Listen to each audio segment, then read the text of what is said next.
বক্তব্য। মুসলিমরা জামাতে যোগ দিতে পারবে এবং তাদের কি কাজ কিভাবে চলবে তার বর্ণনা দিচ্ছেন জামাতের আমির। শুনবেন, আশা করি কথাগুলো ভালো লাগবে। মুসলিমরা কিভাবে কাজ করবে?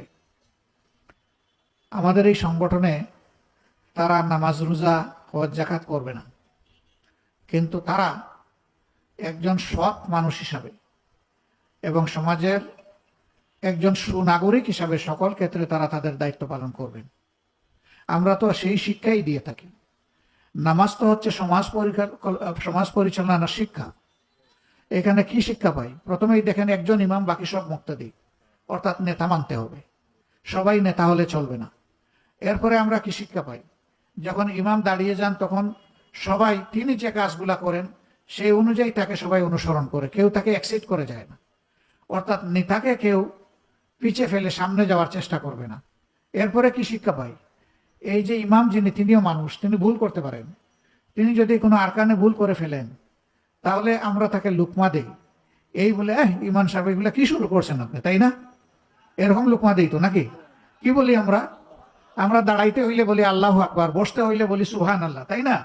এটার দ্বারা আমরা বলে দেই যে আমরা কেউই আসলে পরিপূর্ণ না, আমাদের মহান মনিবের সত্তাই পরিপূর্ণ এবং তিনি হচ্ছেন সবার ঊর্ধ্বে, আর তিনি হচ্ছেন সমস্ত অপবিত্রতা এবং অপূর্ণতা থেকে মুক্ত। সুবহান আল্লাহ। এটার দ্বারা ইমাম সাহেব বুঝে নিলেন যে সামথিং রং হয়ে গেছে আমার। এরপরে তেলাওয়াতে যদি কোনো ভুল হয় তখন মুক্তাদি একটু অপেক্ষা করবেন যে নিজের থেকেই তিনি সংশোধন করে ফেলেন কিনা। যদি দেখেন যে না, তিনি করছেন না, তাহলে তিনি এখানে তেলাওয়াতটা করে তাকে লুকমা দেবেন।